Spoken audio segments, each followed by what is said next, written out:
తప్పు చేస్తే ఇంకా చిన్నపిల్లాడు అని, ఎక్కువగా మాట్లాడితే అప్పుడే పెద్దోడు అయిపోయావా అని మన పేరెంట్స్ కూడా కన్ఫ్యూజ్ అయ్యే ఫేసే ఈ ఇంటర్మీడియట్.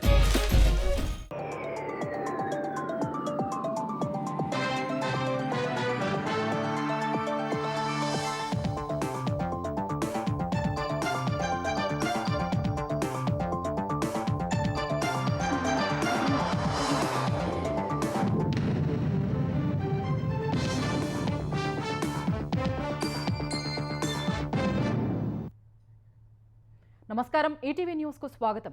గూగుల్, మైక్రోసాఫ్ట్ వంటి భారీ టెక్ కంపెనీలు భారతీయులను నియమించుకోవటం ఆపి అమెరికన్లపై దృష్టి పెట్టాలని అమెరికా అధ్యక్షుడు ట్రంప్ అన్నారు. బుధవారం వాషింగ్టన్ డీసీలో జరిగిన ఏఐ సదస్సులో పాల్గొన్న ఆయన టెక్ కంపెనీల గ్లోబలిస్ట్ మైండ్ సెట్ సరిగా లేదని విమర్శించారు. చాలా మంది అమెరికన్లు తమను పట్టించుకోవటం లేదన్న భావనలో ఉన్నట్లు పేర్కొన్నారు. దేశంలో లభించిన స్వేచ్ఛను వాడుకుని చాలా టెక్ కంపెనీలు ఇతర దేశాల్లో పెట్టుబడులు పెడుతున్నాయన్న ట్రంప్ తన పాలనలో ఆ రోజులు ముగిసిపోతాయని తెలిపారు.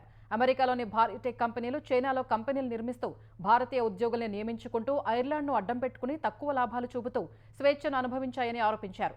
ఏఐ రేసులో విజయం సాధించాలంటే సిలికాన్ వ్యాలీలో సరికొత్త దేశభక్తి అవసరమన్న ట్రంప్ ఇక్కడ ఉన్న టెక్నాలజీ కంపెనీలు మొత్తం అమెరికా కోసమేనని తేల్చెప్పారు. దేశానికే మొదటి ప్రాధాన్యమిస్తూ పనిచేయాలని వ్యాఖ్యానించారు. భారత్, బ్రిటన్ మధ్య స్వేచ్ఛ వాణిజ్య ఒప్పందం కుదిరింది. ప్రధాని నరేంద్ర మోదీ, బ్రిటన్ ప్రధాని కీర్ స్టార్మర్ సమక్షంలో ఒప్పందంపై ఇరు దేశాల వాణిజ్య శాఖ మంత్రులు సంతకాలు చేశారు. ఒప్పందంతో రెండు దేశాల మధ్య వాణిజ్యం $34 బిలియన్ చేరుతుందని అంచనా వేస్తున్నారు. ఈ ఒప్పందం వల్ల భారత్ నుంచి వెళ్లే 99% ఎగుమతులపై సుంకాలు తగ్గనున్నాయి. ఫలితంగా భారతీయ వ్యాపారులకు భారీగా లబ్ధి చేకూరనుంది. బ్రిటన్ నుంచి భారత్కు కార్లు, కాస్మెటిక్స్, విస్కీ వంటివి దిగుమతి కానున్నాయి. స్వేచ్ఛ వాణిజ్య ఒప్పందంపై భారత్, యూకే మధ్య 3 ఏళ్లకు పైగా చర్చలు జరిగాయి. ఈయూ నుంచి నిష్క్రమించిన తర్వాత భారత్తో ద్వైపాక్షిక వాణిజ్య ఒప్పందం బ్రిటన్కు ఆర్థికంగా ఎంతో కీలకం కానుంది. భారత్తో మైలురాయిగా నిలిచే వాణిజ్య ఒప్పందం బ్రిటన్కు పెద్ద విజయమని ప్రధాని కీర్ స్టార్మర్ సంతోషం వ్యక్తం చేశారు. 2006 ముంబై రైళ్ల పేలుళ్ల కేసులో 12 మంది నిందితుల్ని నిర్దోషులుగా ప్రకటిస్తూ బాంబే హైకోర్టు ఇచ్చిన తీర్పును సుప్రీంకోర్టు నిలిపివేసింది. బాంబే హైకోర్టు నిర్ణయాన్ని సవాలు చేస్తూ మహారాష్ట్ర ప్రభుత్వం దాఖలు చేసిన పిటిషన్పై justice MM Sundaresh, justice N కోటీశ్వర్లతో కూడిన ధర్మాసనం విచారణ చేపట్టింది. మహారాష్ట్ర ప్రభుత్వం దాఖలు చేసిన పిటిషన్పై తమ స్పందన తెలపాలని నిందితులకు అత్యున్నత న్యాయస్థానం నోటీసులు జారీ చేసింది. హైకోర్టు తీర్పును ఉదాహరణగా పరిగణించరాదని వ్యాఖ్యానించింది. 2006 జూలై 11న ముంబైలోని లోకల్ రైళ్లలో వరుస బాంబు పేలుళ్లు సంభవించాయి. ఆ ఘటనలో 189 మంది మరణించగా 800 మందికి పైగా గాయాలయ్యాయి. ఆ కేసులో 12 మంది నిందితుల్లో 5గురికి మరణశిక్ష, 7గురికి జీవిత ఖైదు విధిస్తూ 2015లో ట్రయల్ కోర్టు తీర్పిచ్చింది. నిందితులు బాంబే హైకోర్టును ఆశ్రయించగా ఇటీవల వారిని నిర్దోషులుగా ప్రకటించింది. ఈ తీర్పును మహారాష్ట్ర సర్కారు సవాలు చేయగా సుప్రీంకోర్టు స్టే ఇచ్చింది. ఉపరాష్ట్రపతి పదవికి జగదీప్ ధన్ఖడ్ రాజీనామా తర్వాత అనివార్యమైన ఉపరాష్ట్రపతి ఎన్నికకు ఎన్డీఏ అభ్యర్థిపై ఊహాగానాల్ని బీజేపీ తోసిపుచ్చింది. బీజేపీ సీనియర్ నేత మాత్రమే ఉపరాష్ట్రపతి అవుతారని బీజేపీ వర్గాలు తెలిపాయి. ఉపరాష్ట్రపతి పదవికి JDU chief, Bihar CM Nitish Kumar వంటి కీలక మిత్రుల అభ్యర్థిత్వాన్ని పరిశీలించే అవకాశం ఉందనే ప్రచారాన్ని బీజేపీ వర్గాలు తోసిపుచ్చాయి. పార్లమెంటు వర్షాకాల సమావేశాలు ప్రారంభమైన రోజే పదవికి ధన్ఖడ్ అనూహ్యంగా రాజీనామా చేయటం దేశ రాజకీయాల్లో సంచలనంగా మారింది. ఆయన రాజీనామాను రాష్ట్రపతి ఆమోదించడంతో కేంద్ర ఎన్నికల సంఘం ఉపరాష్ట్రపతి ఎన్నిక ప్రక్రియ ప్రారంభించింది. ఉపరాష్ట్రపతి పదవికి జరిగే ఎన్నికల రేసులో పలువురు నేతలు ఉన్నట్లు ప్రచారం మొదలైంది.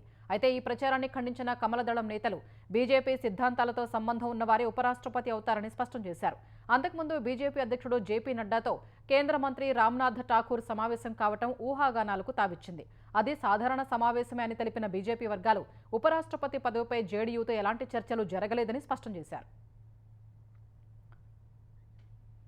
ఫ్లేవర్డ్ మిల్క్పై జీఎస్టీని 5%గా సుప్రీంకోర్టు ఖరారు చేసింది. ఫ్లేవర్డ్ మిల్క్పై 12% జీఎస్టీ విధించడాన్ని సవాలు చేస్తూ హెరిటేజ్ ఫుడ్స్ హైకోర్టును ఆశ్రయించగా 5% జీఎస్టీ మాత్రమే వర్తిస్తుందని ఈ ఏడాది జనవరి 29న తీర్పిచ్చింది. ఫ్లేవర్డ్ మిల్క్ కూడా పాలు, క్రీమ్ కేటగిరీలోకే వస్తుందని హైకోర్టు స్పష్టం చేసింది. దీనిపై కేంద్ర ప్రభుత్వం సుప్రీంకోర్టుకు వెళ్లగా ఆంధ్రప్రదేశ్ హైకోర్టు తీర్పును సుప్రీం ధర్మాసనం సమర్థించింది. ఫ్లేవర్డ్ మిల్క్పై 12% జీఎస్టీ బదులుగా 5%ని సమర్థించింది. ఆంధ్రప్రదేశ్లో పెట్టుబడులు పెట్టేందుకు ముందుకొచ్చిన పలు కంపెనీల ప్రతిపాదనలకు మంత్రివర్గం ఆమోదం తెలిపింది. ఇటీవల 2 సమావేశాల్లో ఎస్ఐపిబి సుమారు 50,000 కోట్ల రూపాయల విలువైన పెట్టుబడులకు ఆమోదం తెలుపగా వాటికి మంత్రివర్గం పచ్చజెండా ఊపింది. సచివాలయంలో సీఎం చంద్రబాబు అధ్యక్షతన జరిగిన కేబినెట్లో 40కు పైగా అజెండా అంశాలపై చర్చించినట్లు తెలిసింది. ఆంధ్రప్రదేశ్ ఎలక్ట్రానిక్స్ మ్యానుఫ్యాక్చరింగ్ పాలసీకి కేబినెట్ ఆమోదం తెలిపినట్లు సమాచారం. అమరావతిలో నిర్మాణాలకు సంబంధించి సిఆర్డీఏ నిర్ణయాల్ని ఆమోదించినట్లు తెలిసింది. సిఆర్డీఏతో పాటు మెట్రోపాలిటన్ పట్టణ ప్రాంతాల్లో వ్యవసాయ భూమిని వ్యవసాయేతర భూమిగా మార్చే ప్రక్రియకు సంబంధించిన చట్ట సవరణలపై చర్చించినట్లు సమాచారం. విజయవాడ వైజాగ్ మెట్రో రైలు మార్గాల నిర్మాణానికి ఆంధ్రప్రదేశ్ సర్కారు రేపు టెండర్లు పిలవనుంది. 21,616 కోట్ల రూపాయల వ్యయ అంచనాలతో వైజాగ్ విజయవాడ మెట్రో రైలు ప్రాజెక్టులకు టెండర్లు పిలిచేందుకు ఏపీ సర్కారు రంగం సిద్ధం చేసింది. విజయవాడ మెట్రో రైలు నిర్మాణానికి 10,118 కోట్ల రూపాయల వ్యయమవుతుందని అంచనాలు వేగా వైజాగ్ మెట్రోకు 11,498 కోట్ల రూపాయల వ్యయ అంచనాలతో టెండర్లు పిలవనున్నారు. ఈ రెండు ప్రాజెక్టులకు అయ్యే ఖర్చును కేంద్ర రాష్ట్ర ప్రభుత్వాలు 50% చొప్పున భరించనున్నాయి. వైజాగ్ మెట్రో రైలుకు ఏపీ ప్రభుత్వ వాటా కింద వీఎంఆర్డీఏ నుంచి 4,101 కోట్ల నిధులు ఇవ్వాలని నిర్ణయానికి వచ్చారు. విజయవాడ మెట్రోకు వీఆర్డీఏ నుంచి 3,497 కోట్లు ఇవ్వనున్నట్టు తెలిపింది.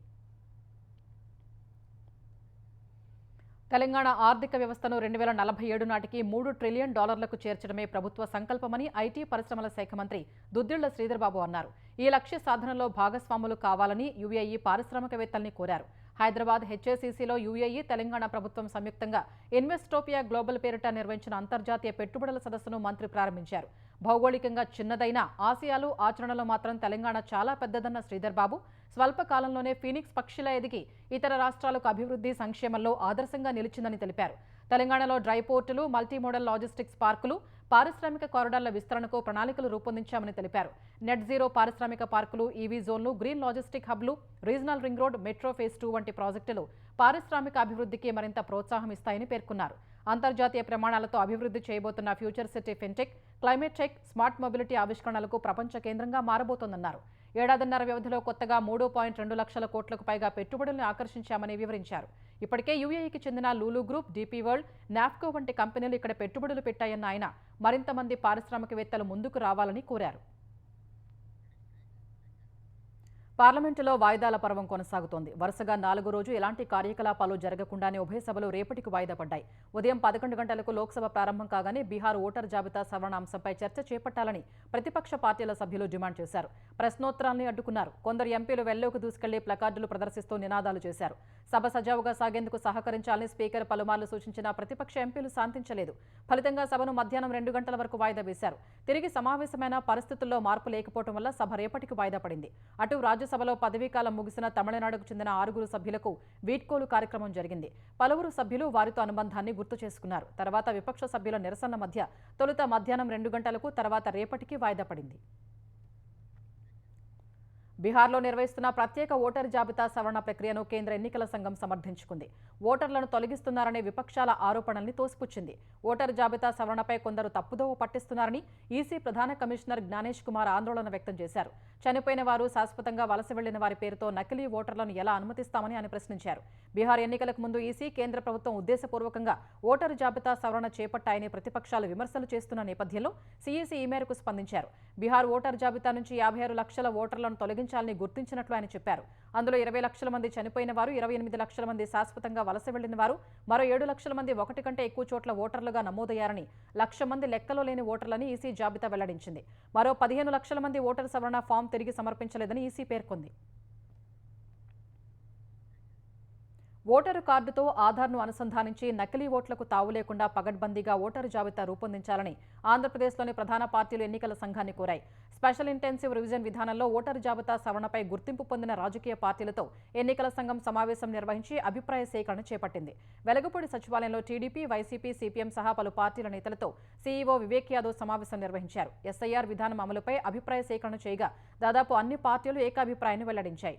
2002 ఏడాది డేటా కాకుండా 2014 జాబితా తీసుకుని ఓటర్ల ప్రక్షాళన చేసి సవరణ చేయాలని టీడీపీ కోరింది. ఓటర్ల ఎన్రోల్మెంట్ నిష్పక్షపాతంగా, పారదర్శకంగా ఉండాలని కోరినట్లు బీజేపీ నేత కిలారు దిలీప్ తెలిపారు. వైసీపీ హయాంలో మద్యం కుంభకోణంపై ఏపీసీసీ అధ్యక్షురాలు వైఎస్ షర్మిల సంచలన వ్యాఖ్యలు చేశారు. సెట్ వైఖరి చూస్తుంటే కొండను తవ్వి ఎలుకను పట్టినట్లు ఉందని విమర్శించారు. జగన్మోహన్ రెడ్డికి నెలకు 60 కోట్లు అందేవని అంటున్నారని తెలిపిన ఆమె మద్యం తయారు నుంచి అమ్మకం వరకు అడుగడుగునా అవినీతి జరిగిందని అర్థమవుతోందన్నారు. నల్లధనం కోసమే డిజిటల్ చెల్లింపులు నిలిపివేశారని విమర్శించారు. ప్రపంచంలో ఎక్కడా లేని విధంగా నాటి ప్రభుత్వం చేసిన ఆర్థిక నేరం మద్యం కుంభకోణమని షర్మిల పేర్కొన్నారు.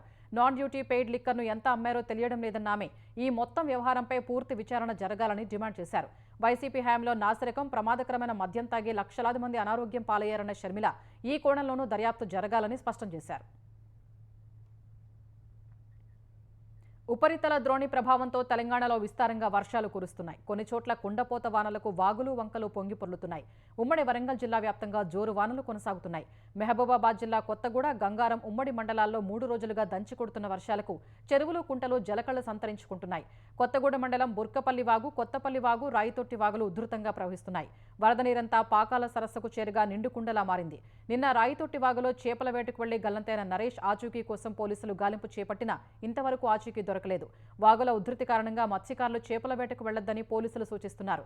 హనుమకొండ జిల్లా పరకాలలో ఎడతెరిపి లేకుండా కురుస్తున్న వర్షానికి పరకాల చలివాగు అలుగుపోస్తోంది. వరద దాటికి పంట పొలాలు నీట మునిగాయి. ఉమ్మడి కరీంనగర్ జిల్లాలోనూ పలుచోట్ల వర్షాలు కొనసాగుతున్నాయి. లోతట్టు ప్రాంతాలు జల దిగ్బంధంలో చిక్కుకున్నాయి. భారీ వర్షాలకు జలపాతాలు జలకళ సంతరించుకున్నాయి. సైదాపూర్ మండలం రాయికల్ జలపాతం పర్యాటకుల్ని ఆకర్షిస్తోంది. సైదాపూర్ చుట్టుపక్కల ప్రజలు జలపాతాన్ని చూసేందుకు భారీగా తరలివచ్చారు. ఉత్తర బంగాళాఖాతంలో అల్పపీడనం ఏర్పడింది. రాబోయే 24 గంటలు ఇది మరింత బలపడే అవకాశం ఉన్నట్లు ఏపీ విపత్తుల నిర్వహణ సంస్థ వెల్లడించింది.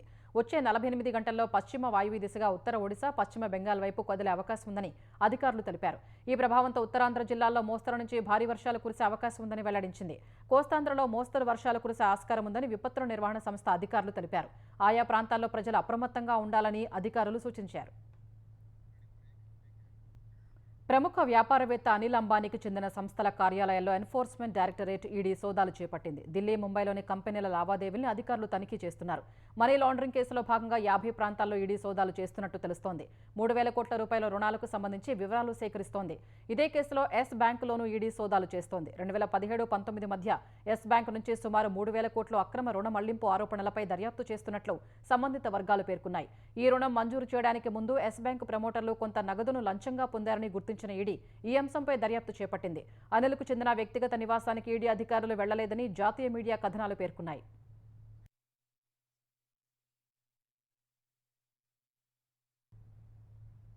వివిధ నిబంధనల ఉల్లంఘనకు సంబంధించి ప్రముఖ విమానయాన సంస్థ ఎయిర్ ఇండియాకు directorate general of civil aviation DGCA నోటీసులు జారీ చేసింది. క్యాబిన్ సిబ్బంది విశ్రాంతి, వారి విధి నిబంధనలు, క్యాబిన్ సిబ్బంది శిక్షణ నియమాలు, కార్యాచరణ విధానాల్లో ఎయిర్ ఇండియా పలు ఉల్లంఘనలకు పాల్పడినట్లు డీజీసీఏ అధికారులు పేర్కొన్నారు.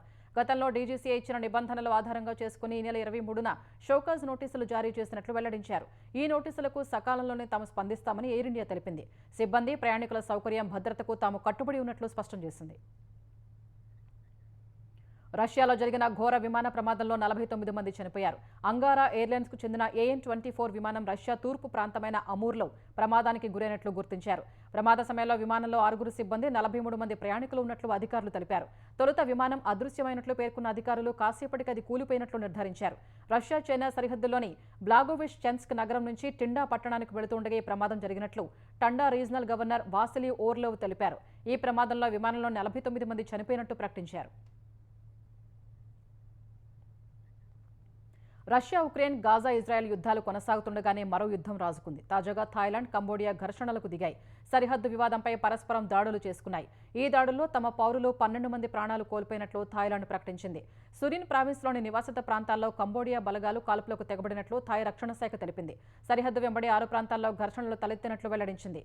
పేలుళ్ల శబ్దంతో భయభ్రాంతులకు గురైన థాయ్ ప్రజలు సమీప కాంక్రీటు బంకర్లలో తలదాచుకున్నారు.